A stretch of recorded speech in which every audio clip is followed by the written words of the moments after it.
everyone, welcome to Career Class. So, আজি আমাৰ daily current affairs video to আৰম্ভ কৰা আগতে এইখিনিতে এটা important announcement আছিলে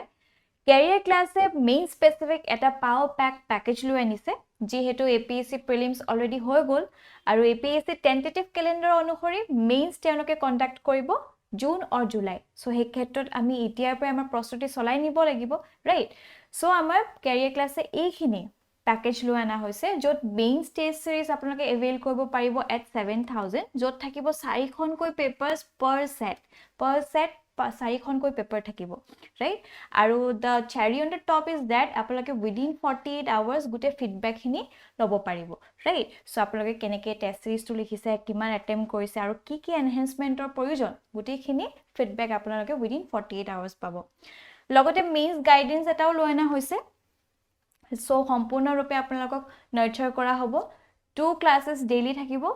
আৰু 9000 ত আপোনালোকে এটো এভেইল কৰিব পাৰে আৰু এটা কম্বো প্যাকেজ লৈ আনা হৈছে যত টেষ্ট সিৰিজ আৰু মেইনছ গাইডেন্সও আপোনালোকে পাব for 15000 ৰাইট আৰু যদি আপোনালোকে ভাবিছে যে মোৰ GS2 বা GS1 এখিনি মোৰ ঠিকে আছে বাট মই এথিক্স বা ইন্টাৰনেশ্যনেল ৰিলেশনছ এনেকুৱা কিছুমান ইন্ডিভিজুৱেল সাবজেক্ট লব বিচাৰিছো সেই ক্ষেত্ৰতো আপোনালোকৰ কাৰণে এনেকুৱা সুবিধাজনক কৰি 2500 দি আপোনালোকে ইন্ডিভিজুৱেল সাবজেক্টছ খিনি এভেইল কৰিব পাৰিব লগতে যদি আপোনালোকে ভাবে যে দুটা সাবজেক্ট মই লও তেতিয়াও আপোনালোকে এভেইল কৰিব পাৰিব for 4000 ৰাইট সো এই গুটে প্যাকেজ খিনি আপোনালোকৰ যেনেকে ইন্টাৰেষ্ট খিনি এলাইন হয় ৰাইট যেখিনি আপোনাৰ প্ৰয়োজন হয় সেইখিনি এভেইল কৰিবলৈ হলে আমাৰ এই তলত দিয়া নম্বৰটোত আপোনালোকে কল কৰিব পাৰে ৰাইট আৰু কিবা যদি কোৱেৰিও থাকে সম্পূৰ্ণৰূপে আপোনালোকক কোঅপাৰেট কৰা হ'ব ঠিক আছে অলৰাইট সো আজি আমাৰ টপিক সমূহ আমি আৰম্ভ কৰো আমাৰ ফাৰ্স্ট টপিকটো লোৱা হৈছে দা হিন্দু পৰা ডিজিটেল মনোপলি এটা সিগনিফিকেন্ট বিষয় হয় মেইনছ পাৰ্সপেক্টিভ আমি যদি চাও জিএস পেপাৰ 3 ত আমাক খুদিব পাৰে alright so first current context to বুজো Recently, the Ministry of Electronics and Information Technology has expressed strong opposition to Google's delisting of certain applications from the Play Store. Alright, so a controversy to hoye ase. So recently ki hol আমাৰ ভাৰতৰ কিছুমান application আছে right হেখিনি app বিলাক আসলতে Google play ষ্টৰত উপলব্ধ আছিল so গুগলে কি কৰিলে হে সমূহ এপক আসলতে ডিলিষ্ট কৰিলে অৰ্থাৎ যিখিনি এপ ষ্টৰৰ পৰা হেখিনি গুগল প্লে ষ্টৰৰ পৰা আঁতৰাই দিয়া হ'ল ৰাইট হে ক্ষেত্ৰত আমাৰ ভাৰতৰ ministry of electronics and information technology তেওঁলোকে ষ্ট্ৰং অপজিশন এই ক্ষেত্ৰত প্ৰকাশ কৰিছে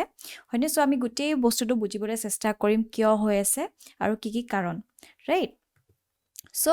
ইয়াৰ বিষয়ে যদি চাও the dispute is over Google's imposing a fee of 11 to 26%. So, কি হৈছিলে কেদিন মানৰ পূৰ্বে গুগলে কি কৰিলে যি সমূহ এপছ আছে ফৰ এক্সাম্পল shadi.com হক আপুনি দেখিছে সাকে শাৰ্ক ট্যাঙ্কত আছিল এই শাৰ্কজন তাৰছত কুকু FM হক বা অল্ট বালাজি হক ৰাইট এনেকুৱা ধৰণৰ বহুতখিনি এপছ আছিল সো হে এপ বিলাক যেহেতু গুগল প্লে ষ্টৰত উপলব্ধ হয়নে তাৰ পৰা যদি আমি কিবা সাৰ্ভিস লওঁ সো সেই ক্ষেত্ৰত ফৰ এক্সাম্পল মই কৈছো কিবা ফি এটা যদি আছে 100 rupees সেই 100 rupeesৰ প্ৰায় 15 to 30% চাৰ্জ কৰিবলৈ ধৰিলে গুগলে সো ইমান বেছি হাই এটা ভ্যালু ৰাইট 100 টকাৰ যদি 30% যদি গুগলক দি দিব লগা হয় সো সেই ক্ষেত্ৰত প্ৰফিট মাৰ্জিন কিছুমান কথা থাকে ৰাইট সেই ক্ষেত্ৰত তেওঁলোকৰ অসুবিধা হ'ব সো এইখিনি তেওঁলোক মান্তি হোৱা নাছিলে আৰু সেই ক্ষেত্ৰত আমি দেখিছো গুগলে টোটালি হতক ডিলিষ্ট কৰি দিয়া হৈছিল সো সেই সময়ত আমাৰ ভাৰত চৰকাৰে যথেষ্টখিনি তেওঁলোকক কলে যে নাই আপোনালোকে ল'ব লাগিব সো তেওঁলোকক আকো ঘূৰাই লোৱা হৈছিল তাৰ পাছত কি কলে এটা নতুন কে আকো ফি ষ্ট্ৰাকচাৰ তেওঁলোকে লৈ আনিলে যিটো কৰিলে 11 to 26% প্ৰায় 4% অকমান ডিক্ৰিজ কৰিলে ৰাইট সো যি সমূহ এপ্লিকেশনক ৰাইট এনেকুৱা ধৰণৰ টাৰ্গেট কৰা হৈছে তেওঁলোকে কি কৰিলে সুপ্ৰিম কোৰ্টৰ ওচৰত গল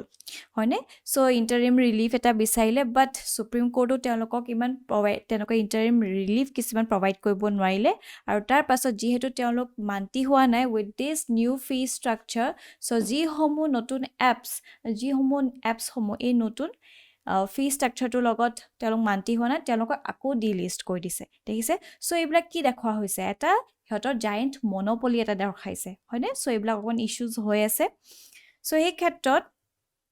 সেইটো ডিজিটেল মনোপলি এটা কোৱা হৈছে এটা ডিজিটেল মনোপলিনো কি হয় সেইটো আমি জানি লোৱাটো ভাল so it refers to a situation where a single company or platform holds significant control over their respective digital ecosystem and markets এটা দেখিছেনে এটা গুগল প্লে ষ্টৰত যেহেতু আছে তাত নাথাকি তেওঁলোকে নিজৰ এপসমূহ ক'ত নিব হয়নে সো এইবিলাক হাবা ধৰি খাব লগা হৈছে because of this digital monopoly হয়তো আপোনালোকক প্ৰশ্ন direct digital monopoly related to সুধি দিব পাৰে সেই ক্ষেত্ৰত আপোনালোকে এনেকুৱা ধৰণৰ ডেভেলপমেন্টৰ কথা ক'ব পাৰিব alright so its example include big tech companies like Google, Amazon, Facebook, Apple and Microsoft right so Google তাত দেখিব তেওঁলোকে নিজৰ এপ সমূহ তাত দেখাই দিব Google Pay কাৰণে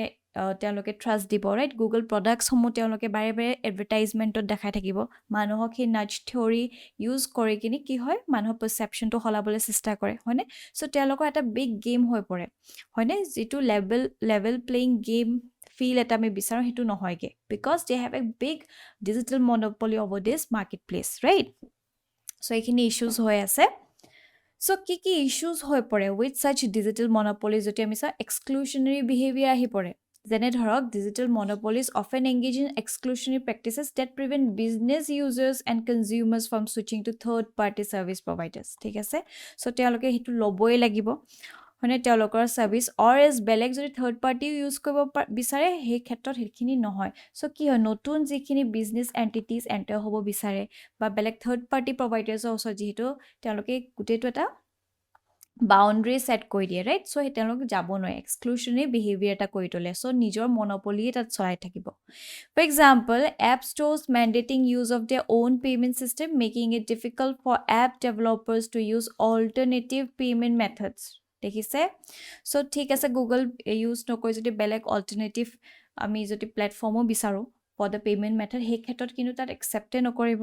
হয়নে সো তেনেকুৱা ধৰণৰ ইস্যুজ কিছুমান আহি থাকে আপোনালোকে স্পেসিফিক্যালি এপ ষ্ট'ৰ যদি আছে তেতিয়া কি হয় তাত নিজে পেমেন্ট কৰিব লাগিব হে এপটোত ভৰাব লাগিব পইচাখিনি তাৰ পৰাহে তেওঁলোকে পাৰচেজ কৰিব লাগিব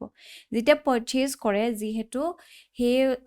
আপোনালোকে যদি সাবস্ক্ৰিপচনটো লয় 100 টকা হয় তাত টি চাৰ্জ লগাই মেলি 130 কৰি দিব মানে দিবই লাগিব ইমানখিনি দেখিছে সো এনেকুৱা ধৰণৰ মনোপলি কিছুমান হৈ আছে তাছ ফেভৰেবল ট্ৰিটমেন্ট অফ ওন প্ৰডাক্টস যেটো মই কৈছো নিজৰ এডভাৰটাইজ কৰি থাকে নিজৰ প্ৰডাক্টস সমূহ ট্ৰাষ্ট দি থাকে হয়নে digital enterprise may favor their own products and their platforms creating a conflict of interest so আপোনালোকে এতিয়াও চাব পাৰে আপুনি ওচৰ যদি ফোনটো আছে যদি কৈ থাকে মোক জোতা এযোৰ লাগিছিলে বা মোক ঘড়ী এটা লাগিছিলে ৰাইট সো এনেকুৱা এটা ল'ব লাগিব অলপ দেই পিছত দেখিব আপোনালোকে যদি কিবা সোশ্যাল মিডিয়া প্ল্যাটফৰ্ম ইউজ কৰে তাত ধুনিয়াকে তেওঁলোকে দেখাই থাকিব নতুন নতুন জোতা দেখাব হয়নে নিজৰ Amazonৰ কিছুমান প্ৰডাক্টস দেখাই থাকিব ঘড়ী দেখাই থাকিব সো কি হৈছে সব IoT ব্লক হৈ আছে আৰু সব ইটো লগত লিংক হৈ আছে হয়নে সো আমাৰ যিমানখিনি কনজিউমাৰ্ছৰ ডিমান্ডছ যেনেকুৱা মাৰ্কেট ব্লক তেনেকে তেওঁলোকে চলাই আছে হয়নে So this can distort competition and harm consumers by limiting their choice to the platforms of their own products, right? So আপুনি হয়তো অকমান সময় লৈ কিনি আৰু অলপ চালে হেতেন কোড কিমান ভাল প্ৰাইসত পাই আছে বা কিমান কি পাই আছে বাট যেতিয়া আপোনালোকে ডিজিটেল প্ল্যাটফৰ্ম সমূহ বা সোশ্যাল মিডিয়া সমূহ চাই আছে তাৰ যদি বাৰে বাৰে পপ আপ হৈ থাকে আপুনি বিচৰা প্ৰডাক্টস ব্লক বেলেগ ধৰণৰ সো হেতুতে আপোনাৰ চকুটো যাব আৰু হেতু আপুনি লবলৈ চেষ্টা কৰিব তাৰ ফলত কি হ'ল যেটো একচুয়াল কম্পিটিশন আছিল হেতু ডিস্টৰ্ট কৰি দিয়া হয়নে So bundling core and complementary service ahi porise so digital monopolies often bundle essential service with complementary offerings right nijor products homu bundle up kori kini bikibole chesta kore this practice can limit competition and choice as users are compelled to buy bundled products or services right logote consumer profiling and data privacy concerns ahi porise যেটো মই কৈছো online service products block আপোনাৰ personal data বা আপোনাক যদি কিবা হৈ থাকে IoT ব্লক ইমান ধুনিয়াকে এটা জড়িত হৈ আছে সব ফালৰ পৰা আপোনালোকে যি বিচাৰে যদি কিবা ডিসকাসও কৰি থাকে আপুনি ধুনিয়াকে পপ আপে হৈ থাকে হিনি right so raises significant data privacy concerns as consumers may be aware of the extent and nature of data being collected and used right even আপুনি সার্চও যদি কৰে হয়নে গুগলে যদি সাৰ্চ কৰে যে বেস্ট পেয়াৰ অফ শুজ বা স্নিকাৰ্স আপুনি তথাপিও দেখিব এনেকুৱা ধৰণৰ তেওঁলোকে পপ আপ কৰে নিজৰ এডভাৰটাইজমেন্ট বু দি থাকে ৰাইট বিশেষকৈ গুগলত হওক বা জতে হওক সো এনেকুৱা ধৰণৰ ইস্যুজ কিছুমান থাকে তাৰপিছত predatory pricing strategies হ'ব পাৰে. Digital monopolies may engage in predatory pricing, setting prices below cost to exclude competitors, right? So এনেকুৱা ধৰণৰ issues লৈ আনে যাতে বেলেগ competitors আহিবই নোৱাৰে, এনেকুৱা ধৰণে pricing বিলাক set up কৰে. Such strategies can drive competitors out of the market, reducing competition and potentially leading to higher prices in the long term. Right? There's exclusive agreements থাকে. Entering into exclusive agreement with business users or sellers to prevent them from dealing with other enterprise. Example, Apple restricts the installation of third-party application on iPhones,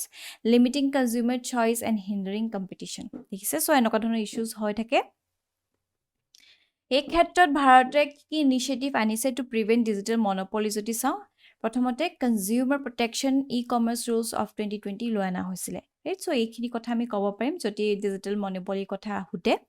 so year objective যেটো হয় to govern operation of e-commerce platforms and digital marketplace right so ইয়াত কি হ'ব prevent anti competitive practices হ'ব এনশিয়ৰছ ট্ৰান্সপাৰেন্সি হ'ব তাৰপিছত প্ৰটেক্টছ consumer interest right দ্বিতীয়তে competition amendment act এটা লৈ অনা হৈছে 2023 চনত সো ইয়াৰ যেটো মূল উদ্দেশ্য হৈছে to address mergers and acquisitions involving high value data rich firms right so introduces new merger notification threshold তাৰপিছত establishes deal value threshold to prevent digital monopolies দেখিছে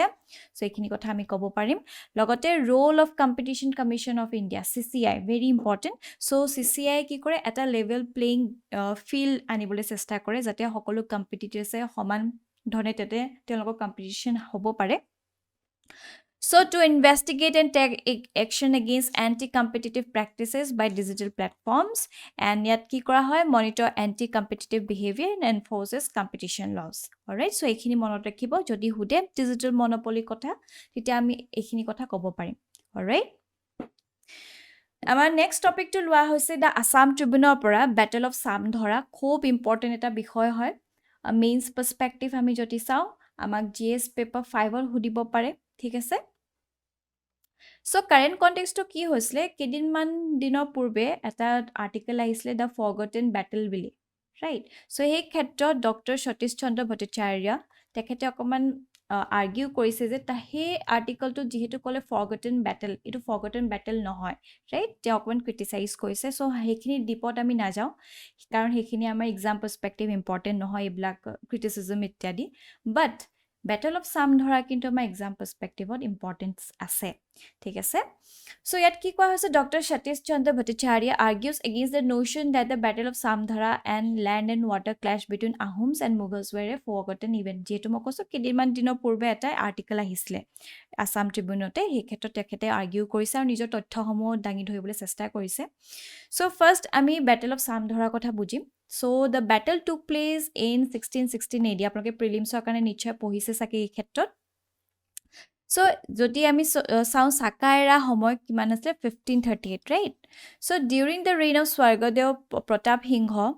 তেওঁৰ reign কালটো যদি আমি চাও 1603 to 1641 So a powerful king of the Ahom dynasty So তেওঁৰ দিনতে Battle of Samdhara হৈছিলে So কোৱা হয় এই Battle of Samdhara it was the first victory of Ahoms against the Mughals right So এই ক্ষেত্ৰত এই Battle of Samdhara বহুতখিনি relevance আছে আৰু বহুতখিনি আসলতে significance hold kore right so the battle was fought at Samdhara and the river Bharali near the Brahmaputra with the Samdhara rampart serving as a critical defense structure very important etu kitiba battle of Bharali biliu koa hoy alright so hetu monot rakhibo So yet ki hoisle Mughal hokole বহুতখিনি expansionist policies লৈ আনিছিল তেওঁলোকে নিজৰ সাম্ৰাজ্যখন আৰু expand কৰিবলৈ বিচাৰি আছিল right so এই ক্ষেত্ৰত Ahom army aiming to expand the empire launch an invasion into the Ahom territory so তেওঁলোকে একেবাৰে north east ফালেও নিজৰ সাম্ৰাজ্যখন আগবঢ়াই নিবলৈ চেষ্টা কৰি আছিল হে সময়ছোৱা যেহেতু আমাৰ Ahom সাম্ৰাজ্য আছিল right so তেওঁলোকে কি কৰিছে তেওঁলোক বহুত SWOT analysis কৰিছে আমাৰ strength কি আমাৰ weakness কি তেওঁলোকে ধুনিয়াকে analysis কৰিছিলে আৰু তেওঁলোকে গম পাই আছিল যে এনেকাটা হ'ব right যে মুঘল সকল আহিব আমাক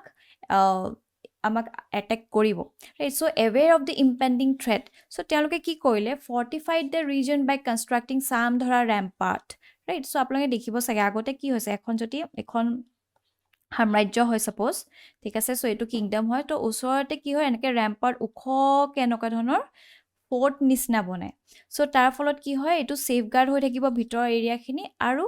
এই আমাৰ ধৰক আহোম সৈন্যসকলৰ কাৰণে এইটো সুবিধা হৈ পৰে যাতে তেওঁলোক যদি মুঘলছ ইত্যাদি আহে তেওঁলোকক এটেক কৰিবলৈ হয়নে চ' তেওঁলোক যিহেতু গম পাই আছে যে এনেকুৱা এটা পৰিস্থিতি আহিব য'ত মুঘলছে আমাক এটেক কৰিব হয়নে চ' তেওঁলোকে কি কৰিলে আগতীয়াকৈ এটা সামধৰা ৰেম্পাৰ্ট বনাবলৈ চেষ্টা কৰিলে চ' এই massive defensive structure on both banks of the Brahmaputra হয়নে চ' যিহেতু ব্ৰহ্মপুত্ৰ আমাৰ অসমৰ সেই ভেলীটোতে আছিলে তাৰ ওচৰে পাজৰে চাব পানীৰ কাৰণে বিশেষকৈ সেই সময়ছোৱাত গোটেই এম্পায়াৰ্ছসকল বা এনেকুৱা কিংডমসকল এই ব্ৰহ্মপুত্ৰৰ পাৰতে ওচৰে পাজৰতে থাকে কাৰণ পানীটো বহুত ছিগনিফিকেণ্ট আছিলে আজিৰ দিনতহে আমি মটৰ বা টিউবৱেল ইত্যাদি আছিলে বাট সেই সময়ছোৱাত নাছিলে হয়নে চ' তাৰ ওচৰে পাজৰে সাম্ৰাজ্যসমূহ থাকে চ' তাত কি কৰিলে এনেকুৱা ধৰণৰ এম্পাৰ্ট ইত্যাদি বনাবলৈ চেষ্টা কৰিলে যদি মুঘলসকল আহিলে এইফালেদি আহিব আৰু যিহেতু এনেকুৱা ৰেম্পাৰ্ট থাকিব তেওঁলোকৰ কাৰণে অসুবিধা হৈ পৰিব ৰাইট চ' যিটো কনষ্ট্ৰাকশ্যন অফ ৰেম্পাৰ্ট কৰা হৈছে আণ্ডাৰ দ্য অৰ্ডাৰ্ছ অফ স্বৰ্গদেউ প্ৰতাপ সিংহ ভাণ্ডাৰী গোহাঁই চ' কোনে কনষ্ট্ৰাক্ট কৰিছিলে ভাণ্ডাৰী গোহাঁয়ে কৰিছিলে ৰাইট চ' তেওঁক ইঞ্জিনিয়াৰ আছিলে সেই সময়ছোৱাত the rampart was build to be high and thick providing formidable barrier against the invading forces right so' barrier নিচিনা এইখিনি কাম কৰিব অলৰাইট চ' এই battle took land and water warfare বুলি কোৱা হয় কাৰণ অকল পানীতে নহয় মাটিটো এই যুদ্ধখন আচলতে কৰা হৈছিলে the battle took place both in land and in water of the Bharali river দেখিছে এইটো মনত থ'ব the Ahom troops utilise the natural defences of the river and man made rampart to their advantage very important right যিহেতু মই কৈছোঁ চামধৰা ৰেম্পাৰ্ট তেওঁলোকে বনাইছিলে হয়নে চ' আৰু তেওঁলোক আমাৰ আহোম সৈন্যসকল এই ৰিভাৰত আচলতে ফাইট কৰিবলৈ তেওঁলোকৰ যথেষ্টখিনি স্কিলছ আছিলে already right so' position behind the rampart the Ahom forces effectively defended the territory by launching coordinated attacks on the Mughals right so' তেওঁলোকক গোটেই নিজৰ কৌশলেৰে মুঘলক হৰুৱাই দিলে চ' আহোম ভিক্টৰী দেখা পোৱা গ'ল কাৰণ the Ahom forces combine defensive manoeuvres with strategic offensive using the geography of the region to thwart the Mughal advance কাৰণ মুঘলসকলে নিজৰ যিটো টেৰেইন আছে যিটো জিঅ'গ্ৰাফি আছে একদম ৱেল ইকুইপড হৈ আছে তেওঁলোক জানে ৰাইট যে ক'ত কেনেকৈ আমি এটেক কৰিব পাৰোঁ বাট মুঘলসকলে আমাৰ টেৰেইনটোৰ লগত ইমান একাষ্টম হোৱা নাই ৰাইট তেওঁলোকে নাজানে যে ক'ত কেনেকৈ হ'ব আৰু কেনেকুৱা টেৰেইনত কেনেকৈ আমি ফাইট কৰিব লাগে চ' সেই ক্ষেত্ৰত নজনাৰ কাৰণে আৰু যিহেতু আহোমসকলৰ বহুত ধুনীয়া তেওঁলোকৰ আচলতে এই ক্ষেত্ৰত নলেজ আছিলে চ' তেওঁলোকে ভালকৈ থ্ৰুআউট কৰিব পাৰিলে the Mughal advance right so' ইয়াৰ আউটকাম যিটো হ'ল the Ahom troop successfully repel the Mughal invasion securing a decisive victory right so' সেইকাৰণে আহোম হিষ্ট্ৰী ইতিহাসত এইটো এটা ছিগনিফিকেণ্ট ইভেণ্ট হয় ঠিক আছে এইটো মনত ৰাখিব আৰু এভিডেঞ্চ অফ দি বেটেল যদি চাওঁ যিহেতু মই কৈছোঁ ইয়াত এভিডেঞ্চ দিয়া হৈছে যে যিহেতু ফৰগটেন ৱাৰ বুলি কোৱা হৈছে সেইটো কথা নহয় কাৰণ যথেষ্টখিনি তথ্য আছে এতিয়া আমি যদি আমাৰ আগৰ ইতিহাসলৈ ঘূৰি যাওঁ হয়নে আমি এনেইতো কৈ দিব নোৱাৰোঁ যে এনেকুৱা হৈছিলে কিছুমান তথ্য আমাৰ প্ৰয়োজন আদাৰৱাইজ মানুহে it will take with a pinch of salt right যে এইটো হৈছিলে জানো চ' সেই ক্ষেত্ৰত আমাৰ ৱেল এভিডেঞ্চসমূহ লাগে well preserve evidence for example ইনস্ক্ৰিপশ্যনে হওক বা ষ্ট'ন পিলাৰ্ছে হওক হয়নে বুকছতে হওক হিষ্ট্ৰীতে হওক এইবিলাক ইম্পৰ্টেণ্ট হৈ পৰে so' histories of Assam so' well documented accounts exist in both Assamese and English শ্ব'জ including Edward Gait a history of Assam 1905 so' Edward Gait আপোনালোকে নিশ্চয় নামটো শুনিছেই ইভেন বুকখনো পঢ়িছে চাগে চ' এই হিষ্ট্ৰী অফ আছাম অফ 1905 তাতে তেওঁ এই গোটেই ঘটনাটোৰ কথা বৰ্ণনা কৰিছে দ্বিতীয়তে যিটো চামধৰা ৰেম্পাৰ্ট সেইটো এটা টেষ্টামেণ্ট হৈ ৰৈছে কাৰণ the mighty rampart build by the king Pratap Singha আৰু যিটো সময়ছোৱা চাওক 1616ত হৈছিলে ৰাইট আৰু প্ৰতাপ সিংহ যিটো কাল আছিলে 1603 to 1641 চ' সেইটো অবভিয়াছ হৈ পৰে যে তেওঁৱেই আছিলে সেই সময়ছোৱাত চ' যিটো Samdhara rampart the mighty rampart build by the king Pratap Singha on the Brahmaputra bank stands as a testament আৰু সেই সময়ছোৱাত যোন ইঞ্জিনিয়াৰ আছে যিহেতু মই অলৰেডি কৈছোঁ ভণ্ডাৰী গোহাঁই আছিলে he was responsible for constructing the rampart on either side of the river right এইটো মনত ৰাখিব আৰু ভিক্টৰী পিলাৰ ইনস্ক্ৰিপশ্যন আছে এইটো আটাইতকৈ ছিগনিফিকেণ্ট হয় হয়নে so king pratap hingo commissioned inscription on a stone pillar after the victory this inscription deciphered in 1916 by hemchandra goswami detail in the battle and the name of ahom general right so ei gute khini kotha hi inscription khonor likha hoisile jito victory pillar inscription hoy so yat ki kotha likha asile tinitako inscription ase jito first edict hoy located on the front and sides of a stone pillar with text in medieval assam language assamese language and script eulogizing the king and documenting the battle dekhise so he homoyswar jitu medieval era ama okhomia language ji asle script ji homo asle tar hekhini dorkhwa hoise so yar pra mi ki gom paisu medieval color ama language ama script kenoko ase gutekhini ami a stone edict tu pa gom pam right দ্বিতীয়তে যেটো second edict asle another inscription on huge rock on a hilltop detailing the defeat of Mughals and construction of the rampart by cutting the hill Bhomoraguri in the same year dekhise so yar pra ami hiti kotha gom paisu our third edict যেটো hoy contains drawings and geometrical sketch ঠিক আছে so jikhini drawings asle ar geometrical sketch dekha poa goise depicting a dragon fighting an elephant, a tiger, and a tiger biting the tail of deer, right? So, eblakor sobor kiba tao rohysyo asile. So, these drawings are yet to be thoroughly studied to determine the connection with the battle. হয়নে but এইখিনি overall আমি গম পাইছো তথ্য হমো যিখিনি আসলতে substantiate কৰে যে হে সময়ছত battle of samdhara হৈছিলে আৰু ahomor that victory হৈছিলে right so দেখিছে এনেকুৱা ধৰণৰ inscription আছে আজিৰ দিনত ক্ষয় গৈছে বহুতখিনি ক্ষয় গৈছে but এনেকুৱা dragons কিছিবান এনেকুৱা ধৰণৰ হে rampart বা stone edicts দেখা পোৱা গৈছে ঠিক আছে so here is significance of this samdhara battle joti ami saw কাৰণ যথেষ্টখিনি আছে প্ৰথমতে হৈছে যে এখন ফাৰ্স্ট ব্যাটেল আমি মানি চলিব পাৰো আহোমৰ যত তেওঁলোকে মুঘলৰ এগেইনষ্টত ভিক্টৰি লাভ কৰিছিল right দ্বিতীয়তে আমি দেখিছো মিলিটাৰী prowess দেখা পোৱা গৈছে the battle of the samdhara showcased the military capabilities of ahom kingdom right so কিমান বেছি তেওঁলোক strong আছিল আৰু তেওঁলোকে কেনেকে leverage কৰিব পাৰে আমাৰ geographical terrain হয়নে so particularly the strategic use of fortification and natural terrain in warfare ঠিক আছে সো rampart যেহেতু কৈছে fortification এনেকা গড় নিচিনা বনাই লৈছে তেওঁলোকে নিজকে প্ৰটেক্ট কৰিবলৈ সো সেই ক্ষেত্ৰত military prowess দেখা পোৱা গৈছে দ্বিতীয়তে political independence এটা হল so the victory against the Mughal empire helped maintain the political independence of Ahom হয়নে কাৰণ সেই সময়ছত Mughals বহুত mighty আছিল তেওঁলোকক আসলতে এনেকে thwart কৰা ইমান ইজি নাছিল but যেহেতু আহোমে সেই সময়ছোৱাত Mughal empire সকলক thwart কৰিলে so it prevented in falling under the Mughal control ঠিক আছে সো নিজ সম্পূৰ্ণ এটা political independence তেওঁলোকে ৰক্ষা কৰিলে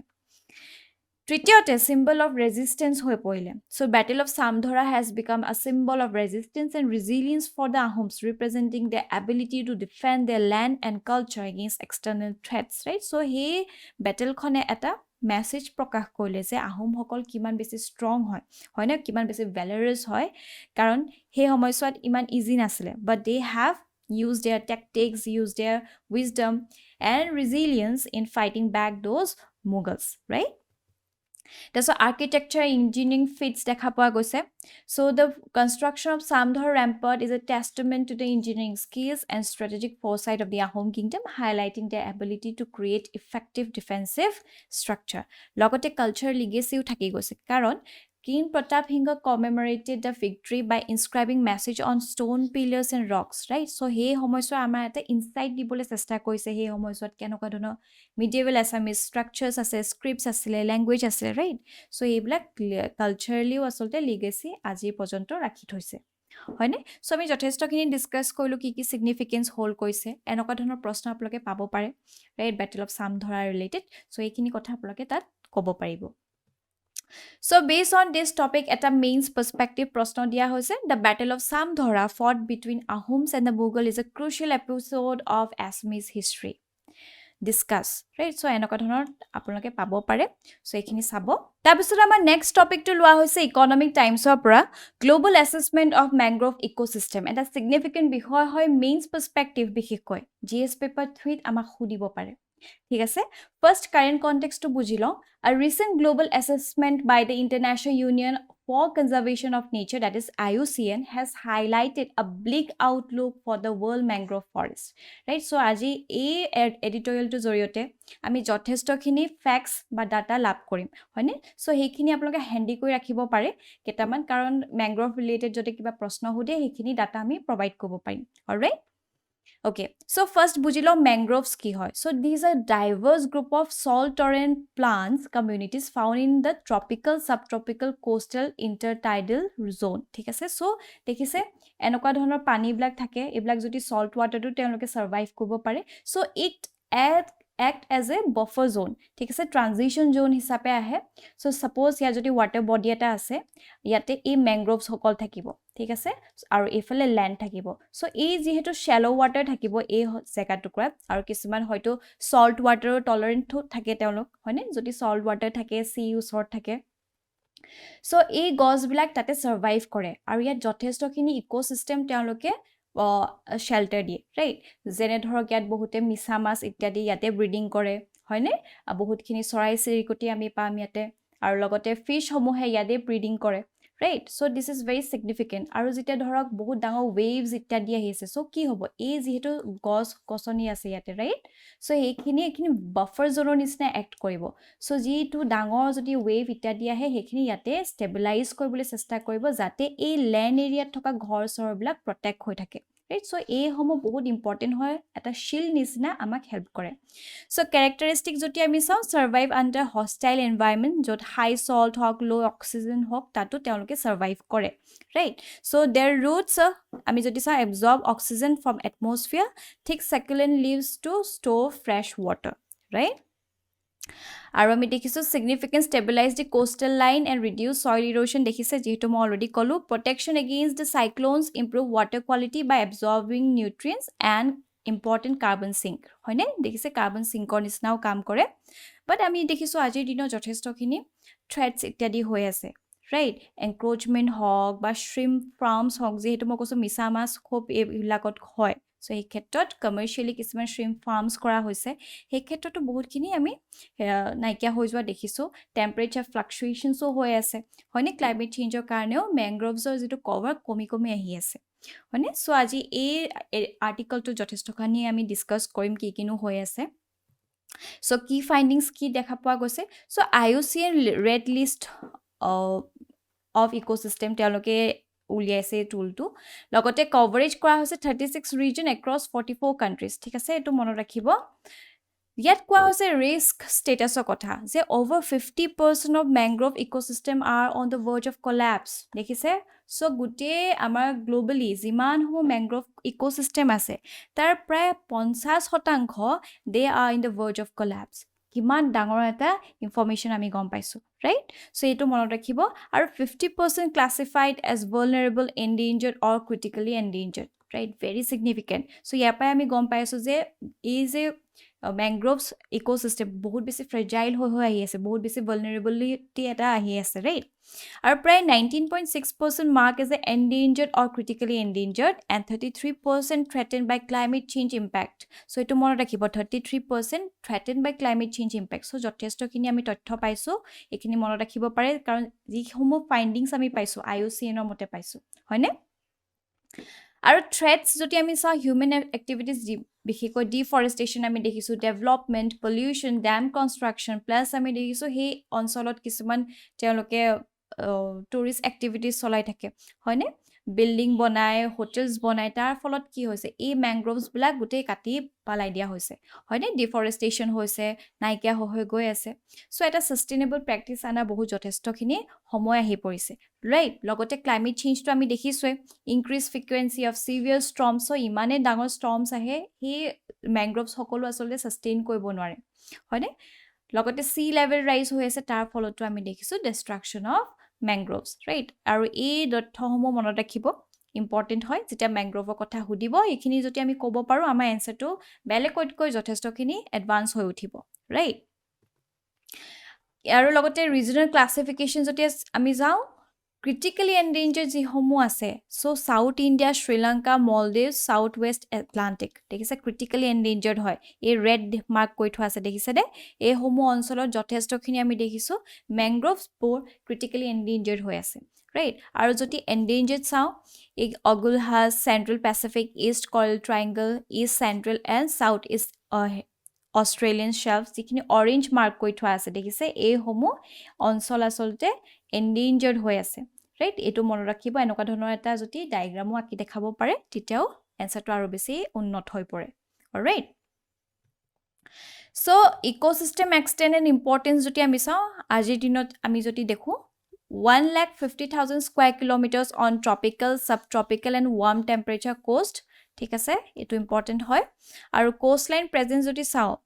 all over the world around 15% of the world's coastline is with mangroves ঠিক আছে mangroves হৈ পৰে the 15% of the world's coastline so importance কি হয় যেহেতু মই কৈছো biodiversity যথেষ্টখিনি trust এটা দিয়ে conservation livelihood for local communities যেহেতু তেওঁলোকে তাৰ পৰা খৰি ইত্যাদি আনে তাৰপিছত আমি দেখিছো timber use কৰে প্লাস তাত ফিশিং ইত্যাদি কৰে হয়নে সো হি লোকাল কমিউনিটিজৰ লাইভলিহুড তাতে ভিত্তি কৰি থাকে লগতে ক্লাইমেট চেঞ্জ মিটিগেশনৰো হেল্প কৰে যেহেতু মই কৈছো কাৰ্বন সিকোয়েন্স কাৰ্বন সিঙ্কৰ নিচিনা কাম কৰে লগতে যদি ধুমুহা বতাহ সাইক্লোন ইত্যাদি আহে সো এই ম্যাংগ্ৰোভস সকলে কি কৰিব হেখিনি বাফাৰ নিচিনা কাম কৰিব ৰাইট হেখিনি ষ্টেবিলাইজ কৰিবলৈ চেষ্টা কৰিব সো এই ক্ষেত্ৰটো এইখিনি বহুত ইম্পৰ্টেন্স আছে সো কাৰ্বন সিকুৱেষ্ট্ৰেচনৰ ক্ষেত্ৰত যদি চাও sequester approximately 11 billion tons of carbon কিমান ডাঙৰ এটা তথ্য আমি গম পালো right আৰু protection যদি চাও safeguard 15.4 million people support 126 million fishing days per year very significant right এটা future projection এটা দিয়া হৈছে যে potential loss 5% or above 7,000 kilometers of mangroves by the year 2050 right আৰু বেছি আসলতে কমি আহিব লগতে 16% or 23,672 square kilometers could become submerged দেখিছে কিমান ডাঙৰ আমি তথ্য গম পাইছো লগতে carbon sink loss যদি আমি চাও risk of losing 1.8 billion tons of carbon sink আৰু economic impact যদি চাও potential loss valued at 13 billion in voluntary carbon market prices right আৰু human impact ক্ষেত্ৰ যদি চাও endanger 2.1 million people affect 15 million days of fishing effort per year right so these are some of the future projections as well regarding the mangroves all right so এই ক্ষেত্ৰত আমাৰ ভাৰত চৰকাৰে কি কিনো ইনিশিয়েটিভ আনিছে প্ৰথমটো আমি কবই লাগিব that is MeitY right very important so এটো 2023 চনৰ বাজেটত আনা হৈছিল so যোৱা বছৰটো নুহুদিলে হয়তো এই বছৰ হুদি দিব পাৰে right so mangrove initiative for shoreline habitats and tangible income so this centrally sponsored scheme launched in the year 2023 budget focus on large scale mangrove plantation along coastlines on the salt pan lands right লগতে mangrove and coral reef conservation program ana hoisil launched by MoEFCC to support states in protection of the sustainable management of mangroves aru dityote provide financial and technical assistance for mangrove conservation projects all right aru eta hoise coastal regulation zone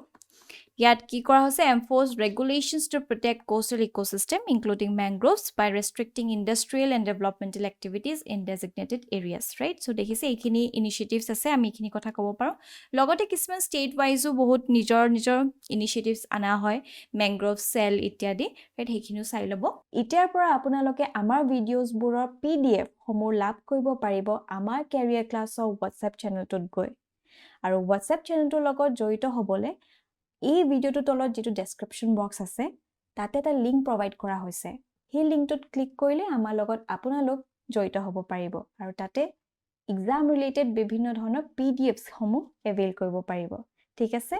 alright এইখিনি আছিল আজি আমাৰ topic সমূহ আই hope it is beneficial আৰু আপোনালোকৰ যদি কিবা feedback বা কিবা ডাউট থাকে আমাৰ কমেন্ট সেকশন দিবলৈ নাপাহৰিব টিল দেন